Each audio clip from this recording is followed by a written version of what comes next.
بسم الله الرحمن الرحيم. الحمد لله رب العالمين، والصلاة والسلام على رسول الله صلى الله عليه وعلى آله وصحبه وسلم تسليما كثيرا. أما بعد.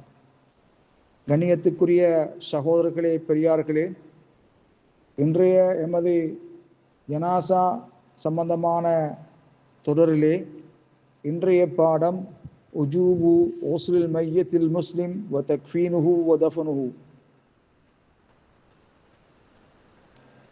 முஸ்லிமான மரணித்த ஒருவரை குளிப்பாட்டுவது கடமை, அதேபோல அவரை கஃனிடுவது, அவரை அடக்கம் செய்வது கடமை என்ற 3 தலைப்புகளிலே நாம் இங்கே சுருக்கமாக சொல்லியிருக்கின்றோம். கண்ணியத்துக்குரிய சகோதரர்களே, தல்லத் ஹதீஸுல் முத்தவாத்திரா, முத்தவாத்திரத்தான சஹீஹான ஹதீஸ்கள் அறிவித்து விட்டது. அதன்படிக்கு உலமா உல் முஸ்லிமீன், இஸ்லாமிய ஐம்மாக்கள், இமாம்கள், உலமாக்கள் ஒன்றுபட்டிருக்கிறார்கள். அலா உஸ்லில் மையத்தி வ தக்ஃபீனிஹி, மையத்தை குளிப்பாட்டுவது, கஃனிடுவது கடமை என்ற கருத்திலே ஒன்றுபட்டிருக்கிறார்கள்.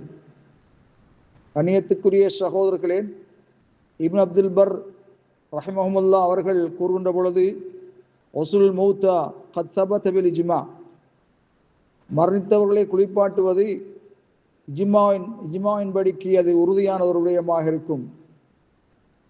வாஜிபு ஒசுலி குல்லி மையத்தின், மரணித்த ஒருத்தரையும் குளிப்பாட்டுவது கடமை. இல்லா மன் அஹ்ரஜஹுல் இஜ்மா, இஜ்மா எதை வெளியாக்கியதோ அவர்களை தவிர, உறுதியான சுன்னா எவர்களை வெளியாக்கியதோ அவர்களை தவிர மற்றைய ஜனாசாக்கள் அனைத்தையும் குளிப்பாட்டுவது கடமையாகும்.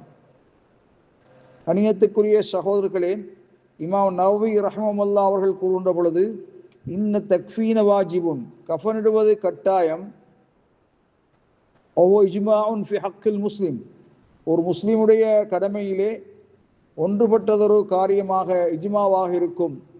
அதே போல குளிப்பாட்டுவது, அதன் மீது தொழுவிப்பது, அடக்கம் செய்வது இஜ்மா கட்டாய கடமை என்று இமாம் நவவி ரஹ்மத்துல்லாஹி அவர்கள் அறிவித்திருக்கிறார்கள். கண்ணியத்துக்குரிய சகோதரர்களே, நாமெல்லாம் தெரிந்த ஒரு வரலாறு தான் கிஸ்ஸத் இப்னி ஆதம் அலைஹிஸ்ஸலாம். ஆதம் அலைஹிஸ்ஸலாத்து வஸ்ஸலாம் அவருடைய இரு பிள்ளைகள் ஒருவர் மற்றவரை கொலை செய்த போது, கொலை செய்யப்பட்டவரை எவ்வாறு அடக்கம் செய்வதென்பது மற்றவருக்கு தெரியவில்லை. அந்த நேரத்திலே அவருக்கு மரணித்த ஒருத்தரை எவ்வாறு அடக்கம் செய்ய வேண்டும் என்பதை காட்டுவதற்காக அல்லாஹ் சுப்ஹானஹு வ தஆலா சூரத்துல் மாயிதா 37 வசனத்திலே தெளிவாக அல்லாஹ் குறிப்பிட்டிருக்கிறான்.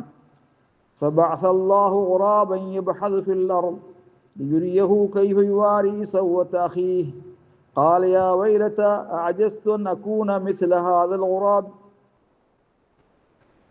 فواري سوءة أخي فأصبح من النادمين. தனது சகோதரின் உடலை எவ்வாறு மறைப்பதென்று அவனுக்கு காட்ட அல்லாஹ் ஒரு காகத்தை அனுப்பினான். அது பூமியை தோண்டியது. அந்தோ இந்த காகத்தை போல் இருப்பதற்கு கூட என்னால் இயலவில்லையே, அவ்வாறு இருந்திருந்தால் என் சகோதரின் உடலை மறைத்திருப்பேனே என கூறினான். கவலைப்பட்டவனாக ஆனான் என்ற செய்தி சூரத்துல் மாயிதாவிலே கூறப்பட்டிருக்கிறது. கண்ணியத்துக்குரிய சகோதரர்களே, அதே போல அடக்கம் செய்வதும் கடமை என்பதிலே உலமாக்கள் ஒன்றுபட்டிருக்கிறார்கள். இமாம் நவவி ரஹ்மத்துல்லாஹி கூறுகின்ற பொழுது, தஃபுல் மையத்தி ஃபர்து கிஃபாயா பில் இஜ்மா, மையத்தை அடக்கம் செய்வது கட்டாய கடமை, ஃபர்து கிஃபாயாவான கடமை என்று இமாம் நவவி குறிப்பிட்டிருக்கிறார்கள். கண்ணியத்துக்குரிய சகோதரர்களே, அதே போல ஏன் எஜிபு தஃபுல் மையத்தி, மையத்தை அடக்கம் செய்வது கடமை, முவாராத் ஜீஃபத்திஹி, அந்த உடலை மறைப்பதற்காக, ஹுஃப்ரத்தி கப்ரின், ஒரு குழியிலே மறைப்பதற்காக, மிருகங்கள் அதை தோண்டி எடுக்காத வகையில், மிருகங்களை தடுப்பதற்காக, மிருகங்களிலிருந்து அந்த ஜடலத்தை பாதுகாப்பதற்காக அதை ஒரு குழியிலே புதைப்பது கடமையாகும்.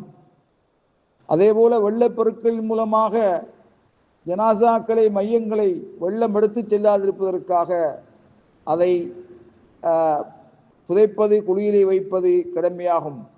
கணியத்துக்குரிய சகோதரர்களே, அதே போல பள்ளிவாயலிலே அடக்கம் செய்வது ஹராம். பள்ளிவாயல் போன்ற மதரசாக்கள், கல்லூரிகள், அதே போல பாதுகாப்பு படையினர் நிறுத்தப்பட்ட இடங்களிலெல்லாம் ஜனாசாக்களை அடக்கம் செய்வது மார்க்கத்திலே தடை செய்யப்பட்டிருக்கிறது. கணியத்துக்குரிய சகோதரர்களே, அதே நேரத்திலே வீடுகளிலே ஜனாசாக்களை அடக்கம் செய்யலாமா? பயிர் பட்சிகள் செய்யும் பயிர்த்தலங்களில் அடக்கம் செய்யலாமா?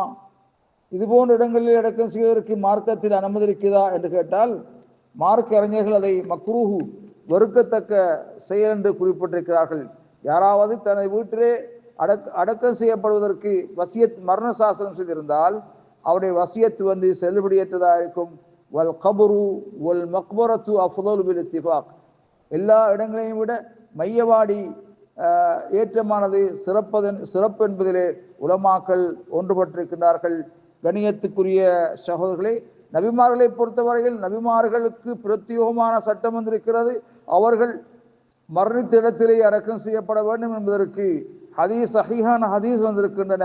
நபி அலைஹிஸ்ஸலாத்து வஸ்ஸலாம் அவர்கள் அன்னை ஆயிஷா ரலியல்லாஹு தஆலா குடியிருந்த வீட்டிலே மரணித்தார்கள். சஹாபாக்களுக்கு மத்தியில் நபிகளார் எங்கே அடக்கம் செய்வதென்ற கருத்து முரண்பாடு வந்தபோது நபிகளாருடைய சுன்னா அங்கு கூறப்பட்டது. அவர்கள் இறந்த இடத்திலே தான் அடக்கம் செய்ய வேண்டும் என்ற செய்தி சொல்லப்பட்டது. அதன்படிக்கு நபி அலைஹிஸ்ஸலாத்து வஸ்ஸலாம் அவர்கள் அன்னை ஆயிஷா ரலியல்லாஹு தஆலா அன்ஹா அவருடைய வீட்டிலே அவர்கள் அடக்கம் செய்யப்பட்டார்கள் என்ற செய்தி நாம் எல்லாம் மறந்திருக்கின்றோம். இது தவிர சஹாபாக்கள் ஒருவராவது அவருடைய வீட்டிலே அல்லது அவருக்கு சொந்தமான பூமியிலே அடக்கம் செய்யப்பட்டாரா என்பதற்கு எந்த விதமான ஆதாரங்களும் இல்லை. வல்லாஹு ஆலம் பிஸ்ஸவாப்.